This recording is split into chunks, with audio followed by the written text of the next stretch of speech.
Aujourd'hui, en fait, sur la semaine qui vient de s'écouler, moi je prépare ma rentrée, ça arrivera bientôt, mais surtout, il s'est passé deux choses vraiment importantes et que je voudrais croiser, et ça va pas être très marrant, mais on va en parler, et on va essayer d'en parler bien. J'ai lu cette semaine un livre, enfin je l'ai lu hier en fait, et je vais pas être chronologique, mais on va essayer de montrer comment les choses peuvent s'articuler, qui est assez important, et surtout qui parle de quelque chose qui a été important, et c'est un troussage de domestique qui a été coordonné par Christine Delphi. On est chez Sileps, le livre est de 2011 je crois, et 2011 c'est ça, il est vachement important parce que un troussage de domestique c'est l'ensemble des articles en réaction à la communication, à la culture du viol en fait, on l'appelait pas encore comme ça à l'époque, ça date de 2012. Ça, je crois, le concept de culture du viol, et ça a été vraiment mis en place par la blogueuse antisexisme alias Noémie Renard, avant d'être pris notamment par Crêpe Georgette, alias Valérie Ré-Robert, avec une histoire de plagiat que je ne veux pas cacher, mais sur laquelle je n'ai pas envie de m'étendre. Qu'est-ce qui s'est passé en 2011? C'est l'affaire DSK, Dominique Strauss-Kahn, et c'est-à-dire, en fait, c'est ce qu'on a appelé parfois l'affaire du Sofitel, mais le moment où on a su que Dominique Strauss-Kahn avait agressé sexuellement Nafissatou Diallo, qu'on connaissait, qui évidemment était moins célèbre, et qui est toujours moins célèbre que Dominique Strauss-Kahn, dans une suite du Sofitel à New York. C'est un moment qui a été hyper important pour le féminisme, et que moi j'ai vécu de façon extrêmement douloureuse en fait. Alors, j'avais l'impression que la campagne d'OLF, là on doit changer de camp, avait suivi, mais en fait elle a précédé à date de 2010, et c'est déjà un moment qui a été très important pour moi dans mon parcours de féministe, parce qu'il s'agissait alors de... en fait moi je suis passée de la solitude et de la consultation de blog à la découverte de collectifs, et notamment d'Oser le féminisme, auquel j'ai adhéré le soir même où j'ai vu et lu la tribune dans Marianne, la honte doit changer de camp, je déclare avoir été violée, et ça a été un truc mais absolument bouleversant pour moi de découvrir que j'étais pas seule. Voilà. Et qu'il y avait des femmes qui luttaient. Je me souviens très bien, hein, j'étais dans un tram, il y avait une nana qui lisait un Marianne a quand même changé. J'ai vu la couverture, j'ai rien dit, je suis allée au bureau de presse, j'ai acheté Marianne, tout de suite. Et le soir même, j'ai envoyé mes 20 balles à OLF, quoi. Et j'ai signé la tribune. Depuis, j'ai fait enlever la signature, parce que, tout simplement, non pas parce que je la regrettais en tant qu'elle, mais parce que c'était trop dur d'avoir signé ça et de commencer à enseigner. Maintenant, ça serait différent.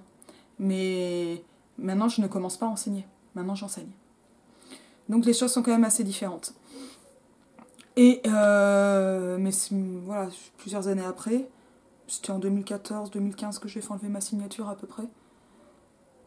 Et alors la tribune c'était Nouvel Obs, pour le coup, il me semble.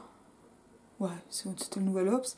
Bon voilà, et voilà, pas longtemps après tout ça, on a eu cette horreur, cette infamie, cette abomination d'un été DSK. Ce que je trouve intéressant, c'est de le comparer à ce qui a été l'été Cantat, donc l'été 2003. Bertrand Cantat ayant tué Marie Trintignant, ayant été condamné, et ayant purgé, on va dire, une partie de sa peine. Officiellement bien sa peine, mais enfin sa peine a quand même été sacrément réduite par rapport à ce que stipulait Vilnius. Et à partir du moment où il est arrivé en France, il a eu beaucoup d'aménagements, etc. Et moi je dois avouer qu'en 2003, j'ai pas compris, j'étais en colère de pas aller voir Noir Désir en concert. J'avais une place pour le coup, un concert en région bordelaise 4-5 jours après. Donc je n'ai jamais vu Noir Désir en concert. Et je comprenais pas. Et donc vraiment, le traitement médiatique a été odieux. Et j'ai moi-même honte en fait de ce que j'ai été à ce moment-là. Bon, je comprends, hein. On a un parcours, il y a une formation féministe qui se met en place et qui prend du temps et qui vient aussi de ses propres expériences, puisque moi à l'époque, je n'avais pas encore eu ma malencontreuse aventure qui est donc arrivée en 2004. Qu'est-ce qui s'est passé au moment de l'affaire Strauss-Kahn? On a entendu quelqu'un comme Jean-François Kahn nous parler d'un troussage de domestique, il paraît qu'il s'en est excusé par la suite. Jacques Lang dire qu'il n'y avait pas mort d'homme, effectivement, un crime sur une femme n'est pas une mort d'homme, on comprend bien. Et on a eu en fait un déferlement misogyne absolument infâme, nauséabond, obscène, qui visait à, en fait, à nier, en fait, même pas tellement à nier le fait que ça ait eu lieu, mais à nier le fait que ce soit grave. Et ça, c'est important et c'est peut-être pire. Le bouquin est quand même assez intéressant à lire parce que c'est vraiment une bulle temporelle sur cette époque-là. Il y a des choses que j'avais lues à l'époque, d'autres pas. Mais on revient à ça et ce sont... Donc le mot culture du viol n'y apparaît pas, mais c'est bien ce qu'on appelle aujourd'hui la culture du viol. J'aime bien l'idée des mythes sur le viol. La culture du viol pose quelques problèmes, mais c'est un terme que je peux employer. C'est-à-dire l'ensemble des mythes sur le viol et des discours sur le viol qui permettent d'en nier la réalité et la gravité réelle. Comme la prévalence, en fait, dans notre société. C'est ça, la culture du viol. Et oui, ça forme une culture, et oui, ça imprègne notre culture. Et ce qui m'intéresse là, aujourd'hui, c'est pas tellement d'entrer dans le détail d'un troussage de domestique, qui est un bouquin vraiment intéressant et important pour montrer, en fait, désosser, désarticuler ces mythes et mettre... Enfin, j'ai envie de dire mettre les yeux en face des trous, quoi. Mais j'ai envie de le rapprocher de ce qui s'est passé cette semaine dans l'ESR, c'est-à-dire dans l'enseignement supérieur et la recherche, qui ne fait pas encore de bruit, et j'aimerais que ça en fasse plus, à savoir la publication le 7 septembre du témoignage de Camille Zimmermann, et ce témoignage qui s'appelle donc « De la toute-puissance des prédateurs haut placés ». Je vous mettrai les liens, etc. en barre d'infos, et qui, je l'espère, est quelque chose comme une prémisse d'un MeToo ESR, d'un MeToo recherche. Mais c'est dur, quoi. Et pourquoi c'est dur? Alors parce que ce que décrit Camille Zimmermann, c'est une relation d'emprise abominable dont elle avait été victime, et qui a aussi été celle d'une jeune femme qui ne peut plus témoigner parce qu'elle s'est suicidée cet été, à cause du même directeur de thèse, du même professeur, à l'université de Lorraine, à Nancy. Le nom, vous allez le trouver très facilement dans les liens que je vais vous donner, je n'ai pas envie de le dire moi-même. Qu'est-ce qu'il faut en faire? Qu'est-ce qu'on doit en retenir? C'est un témoignage qui est difficile et qui va décrire ce qu'est l'emprise.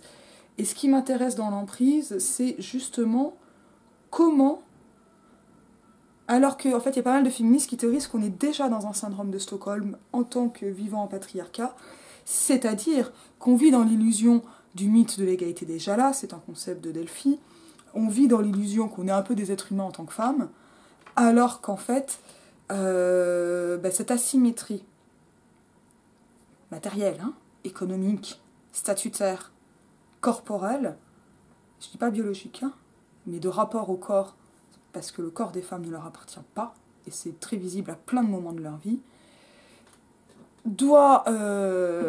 va amener dans des situations, j'allais dire particulières, mais en fait dans toutes les situations de pouvoir, et en fait pour le coup elles sont extrêmement nombreuses, à au moins des relations d'emprise qui sont directement liées au patriarcat, des relations que parfois on va traiter de toxiques, qui peuvent et qui mènent souvent à des agressions sexuelles, et ça c'est décrit dans le témoignage, sans être nommé en tant que tel. Elle parle de main baladeuse. Et régulièrement aussi des crimes, à savoir des viols. Et la difficulté de l'emprise, c'est évidemment la difficulté à prouver, démontrer, encore que, ou que même quand on a des preuves, on n'arrive pas à faire entendre ces preuves comme preuves, à savoir quand on a des SMS, des messages, ce n'est pas considéré comme quelque chose d'incriminant en soi. Parce qu'on vit dans un mythe de l'égalité déjà là, qui, pourtant, ne peut vraiment pas être là dans ce qui est décrit, à savoir ici, des relations entre des jeunes femmes étudiantes, et d'abord étudiantes de licence, avant d'être étudiantes en master, puis doctorantes, et un de leurs professeurs, qui sera ensuite leur directeur de thèse. Et si on ne comprend pas l'emprise, on ne comprend pas pourquoi elles sont restées étudiantes de l'emprise, et aussi les façons dont on essaie de se dégager de l'emprise sans pourtant y arriver, on ne comprend pas ce qui a pu se passer. Alors, moi, Il y a un cas quand même qui me semble vraiment spécifique à l'ESR, c'est-à-dire au monde de l'université, de l'enseignement supérieur et de la recherche, qui va d'abord naître de l'asymétrie de leur relation pédagogique. Et cette relation, elle est fortement asymétrique, déjà parce qu'il y en a qui mettent des notes aux autres. Ça va être ce que reconnaît par exemple la loi avec l'abus d'autorité. Mais même quand on s'extrait de ce rapport de notation, elle va naître de ce qu'on peut appeler le transfert. Comme avec les psys, c'est-à-dire en fait le fait que on aime apprendre, on aime être dans un processus de formation, et donc on finit par aimer et par avoir besoin de la validation, et pas forcément par les notes, de la personne qui transmet ce savoir. Ça se transfère. Je vous mettrai probablement aussi une vidéo de Mardi Noir, donc là plutôt sur la psychanalyse, sur ce qu'est le transfert. Elle est chouette cette vidéo. Mais ça c'est vraiment un élément qui est extrêmement important et extrêmement mythifié dans notre culture. Je vous rappelle la nouvelle Héloïse. Est-ce que ce qui est scandaleux, c'est que Rousseau ait abandonné ses enfants et écrit l'Émile? Ou est-ce que c'est qu'il a été précepteur et qu'il a écrit la nouvelle Héloïse? Je trouve que c'est ça, le scandale chez Rousseau. Mais ça va aussi avec le mythe donc, de tout ce qui est de l'ordre de la formation. Et moi, c'était mon mémoire de master, enfin mes 2 mémoires de master. Ces formations, et je réfléchissais à prendre en compte les anti-formations, à savoir par exemple Sade, Justine et Juliette, les formations qui ratent, et ça c'est vraiment très important dans le roman d'apprentissage, et l'émancipation possible ou impossible par le savoir. Mais en fait, quand il s'agit des femmes, finalement, il y a un truc qui bug, qui est que ce n'est pas tellement, ou très rarement, dans de très rares cas, l'institution qui peut apprendre quelque chose sur cette asymétrie. Parce que l'institution, elle pérennise cette asymétrie. Alors, en tant qu'enseignante, et là on discute beaucoup entre jeunes enseignantes, oui, je peux avoir des moments où j'ai eu mes étudiantes au téléphone, notamment pendant le confinement, mais pas seulement, mais c'est rare, c'est très rare. C'est un truc que j'évite, on a des moments où on a des discussions qui sont plus personnelles avec les étudiants ou les étudiantes, et on peut avoir l'impression qu'il y a un flou là-dedans. Voilà.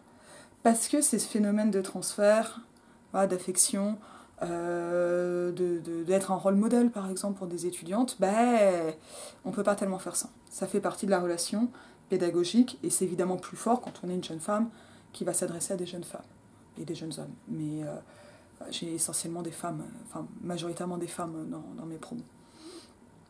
Donc là la question c'est c'est déjà nous en fait en tant que jeune enseignante comment on se protège de ça en sachant qu'en plus on subit ces relations ascendantes de plus haut, et c'est bien compliqué et c'est pour ça qu'on demande des cadres très formels et très clairs pour savoir ce qu'on peut faire et ce qu'on ne peut pas faire, parce que les bonnes intentions ne suffisent pas. Et aussi parce que finalement, ça permettrait de beaucoup plus facilement incriminer les choses dont nous sommes victimes, dont nous avons été victimes, ou dont nous voyons que nos collègues peuvent être coupables. Les collègues plus ou moins proches. Et ça, c'est très très compliqué. Parce que ce qui est remis en question, finalement, c'est quelque chose qui peut déjà être pervers dans la relation asymétrique de l'enseignement et du rapport au savoir. Et ce que montre quelque chose comme un troussage de domestique, c'est comment, finalement, le savoir féministe émancipateur ne passe pas forcément par cette relation ascendante. Ça, c'est vraiment un truc qui me paraît hyper important d'un point de vue épistémologique. Moi, je me suis renseignée sur des blogs. Et pourquoi les femmes qui se forment en féminisme le font souvent par elles-mêmes, par la discussion, par la rumeur. La rumeur qui permet de donner les noms de ceux dont il faut se méfier. Pourquoi ça passe de ces façons-là? Et qu'est-ce qui se passe dans la relation asymétrique, qui est une relation de pouvoir, pour que ce pouvoir, et donc là la relation professorale n'est qu'un cas parmi d'autres, amène à ça? Est-ce que c'est qu'il y a quelque chose qui dérape, ou est-ce que c'est inhérent à la relation de pouvoir, à la relation de domination?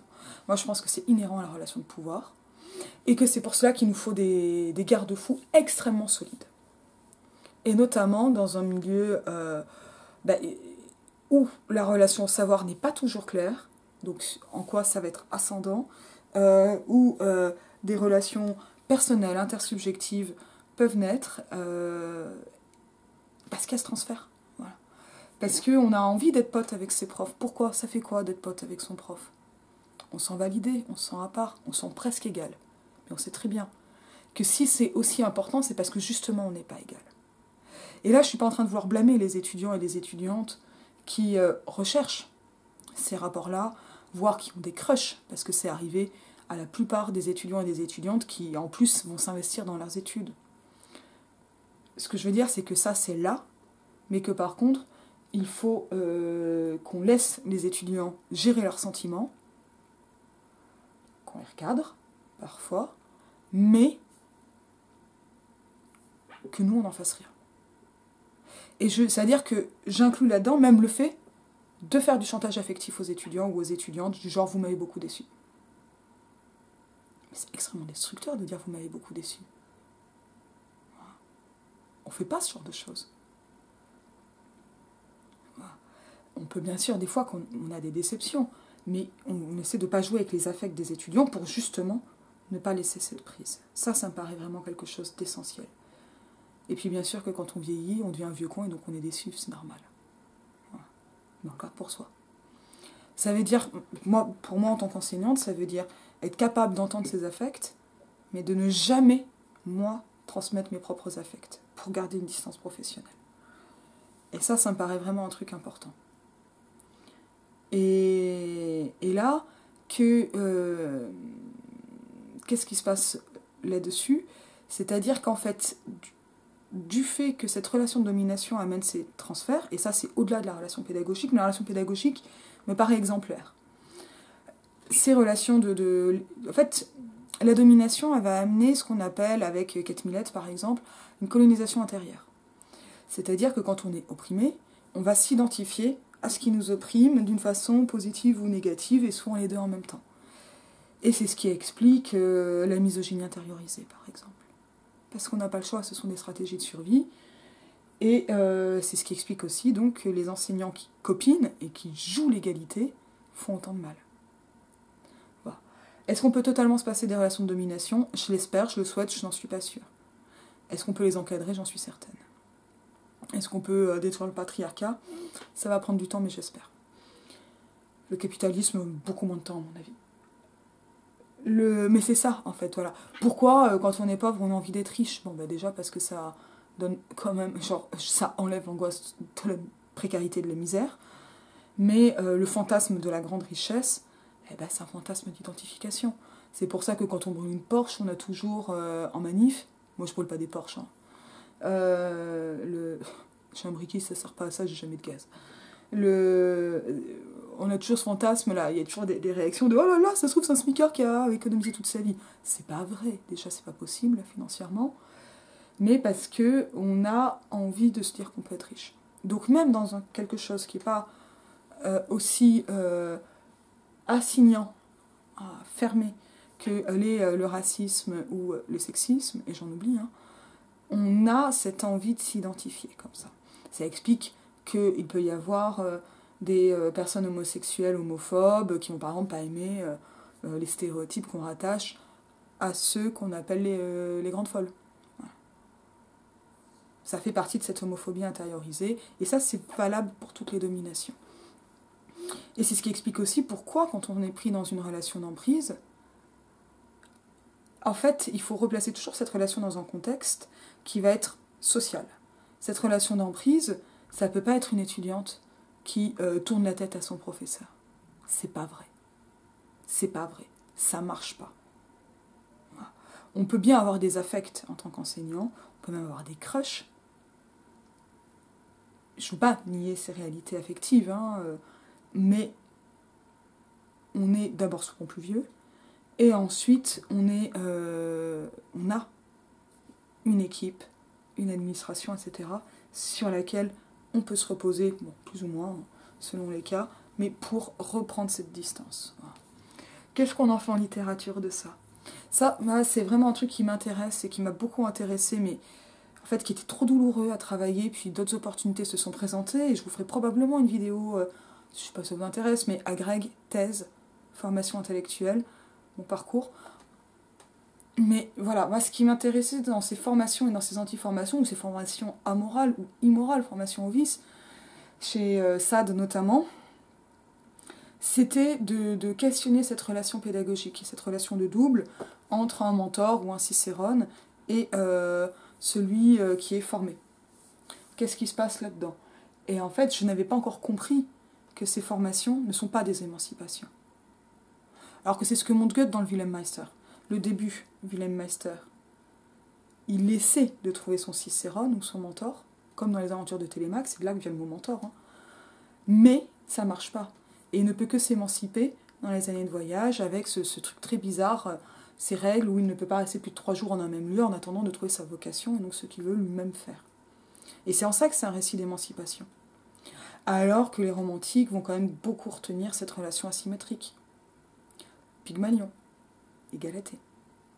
Je rappelle que Galatée, c'est une statue, c'est une poupée. Et il y a un truc qui ne fonctionne pas là-dedans. Et ça ne peut jamais être bon, en fait, de se dire que, avec tout ce que j'ai fait pour vous. Même dans le milieu familial, en fait.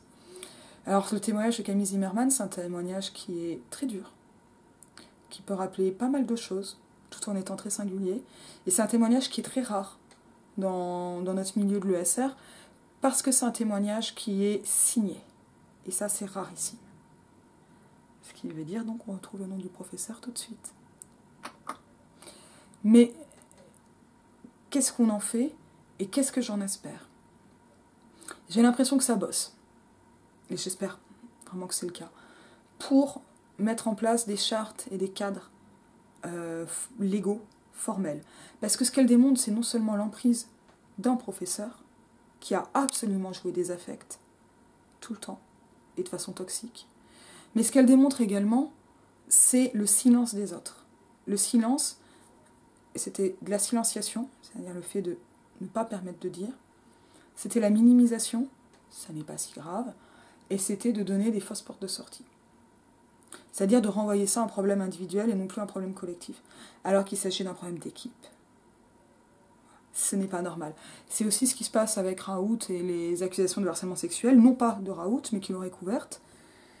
Il y a un moment où c'est logique que quelqu'un qui a un problème comme ça avec la science ait ce genre d'accusation, parce que c'est quelqu'un qui pense la science comme quelque chose d'individuel. Et la science, c'est du collectif. Et on ne fait pas de la bonne science tant qu'on n'est pas capable de travailler en collectif.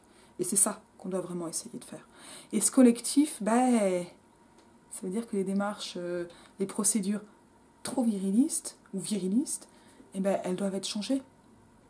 Et la façon dont on entretient nos relations entre collègues, et avec nos étudiants et nos supérieurs, etc., elle doit aussi être pensée sur un autre cadre. Et donc oui, je suis complètement pour le fait, alors d'abord le fait d'avoir un bureau moi-même, ce qui n'est pas le cas, mais je suis complètement pour le fait qu'on ne reçoive pas un étudiant ou une étudiante dans une salle, la porte ouverte, enfin la porte fermée, et qu'on ouvre les portes.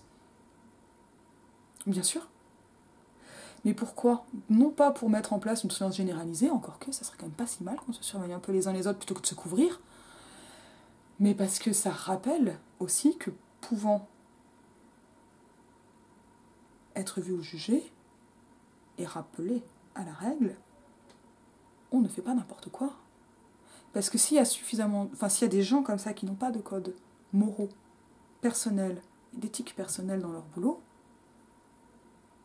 ça veut dire qu'il faut aussi que, comme on disait au LF, la honte change de camp, ne soit plus celle des victimes, et que les victimes n'aient pas honte d'avoir honte, mais qu'on fasse honte aux coupables. Et c'est-à-dire, en fait, qu'on les regarde et qu'on les désigne. Name and shame. Et là, on tombe sur d'autres choses qui peuvent être très polémiques et très compliquées, et sur lesquelles je réfléchis beaucoup ces derniers temps, qui sont ce qu'on appelle trop rapidement la cancel culture. Parce que la cancel culture, ou ce qu'on désigne par cancel culture, ça désigne des choses très différentes. Et moi, ce que je veux en retenir et ce que je veux défendre, c'est la possibilité de nommer et d'actionner la honte sur les agresseurs. Non sans possibilité de justice légale et de justice réparatrice, ce que ne permet pas le système juridique actuel. Nulle part. Quasi nulle part. Donc ça ne veut pas dire forcément une exclusion à vie. Mais il y a un moment, il faut que ça s'arrête, non? Et ça, voilà, et quand on reprend la littérature, mais qu'on repense, en fait, parce que la littérature, elle va beaucoup plus être racontée par certains de ses professeurs qui vont former. C'est ce que fait par exemple Avé Prévost dans ses Mémoires et aventures d'un homme de qualité qui s'est retiré du monde, dans la dernière partie. Alors pas la toute dernière qui est Manon Lescaut, mais celle avant, qui raconte comment finalement le formé devient formateur. Et comment il n'y arrive pas, il galère, et c'est vraiment intéressant. C'est pas très édité, ça, c'est vraiment dommage. Je vous en parlerai peut-être plus en détail de ces romans-là, du 18e. C'est ce que n'arrive pas à faire Saint-Preux dans La Nouvelle Héloïse, et c'est passionnant. C'est un mauvais précepteur qui se retrouve enseigné par celle qu'il devait enseigner. Et sur des qualités morales, mais sans regret, alors que il a grave déconné, Saint-Preux. C'est quand même un gros problème. Et c'est pas étonnant que Rousseau ait ce fantasme complet, lui-même ayant épousé une famille lettrée. Voilà. Et ça, en fait, on peut le voir. Ça ne veut pas dire qu'il ne faut pas lire les livres précédents, mais quelque chose comme donc un troussage de domestique, ça permet de comprendre quels sont les mots que nous utilisons pour ne surtout pas dire le viol, pour ne surtout pas dire l'emprise, pour ne surtout pas dire l'agression, et donc pour ne pas dire ni la domination ni l'oppression. Et là, moi, j'aimerais vraiment que ça change, littérairement, professionnellement, stylistiquement, et qu'on ait enfin les yeux en face des trous, et qu'on accepte d'appeler un chat et un agresseur, et qu'on les dégage des campus.